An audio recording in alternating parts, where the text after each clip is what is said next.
Hello and welcome to another episode of Kajabi in 5 minutes. Today I'm going to be talking about page organization and how you can move stuff around and control where things are in a section on your page. Mostly I'm going to be talking about text blocks or feature blocks, things like that. So when you're on your page editor, and this is for landing pages or website pages or funnel pages even, you have all of your blocks within a section. And when you first click on a block, you see at the top, there's those blue boxes that say width, and there's 1 to 12.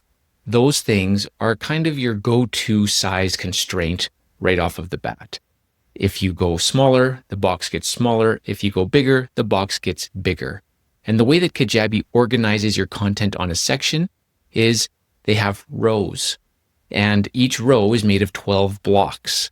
And so if you have 4 text boxes on your section, and you want them to be beside each other or above each other or things like that, just be aware that the size of those blocks, there's 4 of them, saying they're 3 blocks each, then 3 times 4 is 12, they'll all fit on one row.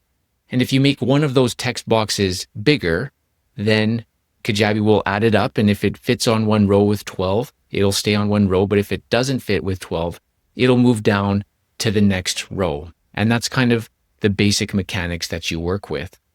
Now, if you go into the desktop layout of that block, there's a button that says place on its own row. So you can actually take that piece of content and force it to be on a row all by itself. So that's also good to know. Now, sometimes you'll want to control the spacing a little bit more.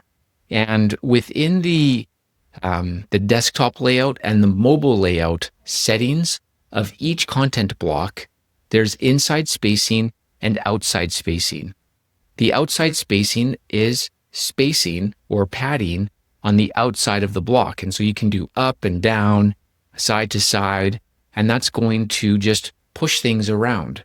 You can do positive and negative. So if you're doing spacing on the outside over here on this side and you do negative, it's actually going to suck the block over that way. If you do positive, it's going to push it that way. And the numbers that you put in there affect the row spacing, just like the blue width boxes do. So each of those boxes is 100. And so in the outside spacing, if you put 100 on the side, then that's effectively an empty block that you've kind of forced to the side of your content. And so that's how those things kind of add up. Now, on the inside spacing, you can control how much space it is from the outline frame around your content in before your content is there. So this can be useful if you've got a text box over top of a background banner image, and the text with the standard spacing of your section is just covering up things that make it hard to read. You can put spacing on the inside of that box to force the text over so that it doesn't cover up that image area.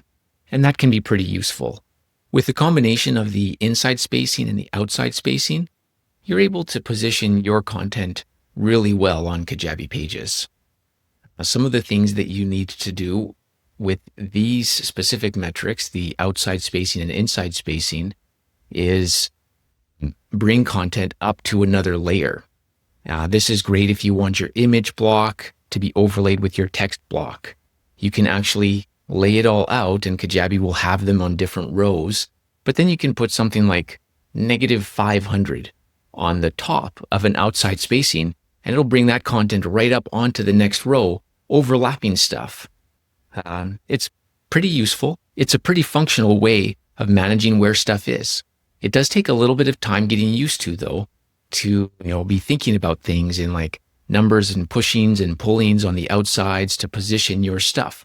So I'd recommend you take some time and go into a section that you've got a few pieces of content on and play around with the width block, box numbers, those blue boxes, adjust the inside and outside spacing and just see what you can do and how you can get the image results or the visual design that you want with these mechanics. That's what I've got for you today. And next week, I'm going to be talking about a section area that you can control the spacing, all of things. Everything today has been focused on the content. Each piece of content has these settings, but within the section itself, there are other settings that can kind of be the backbone or backstop, the settings for how that section operates.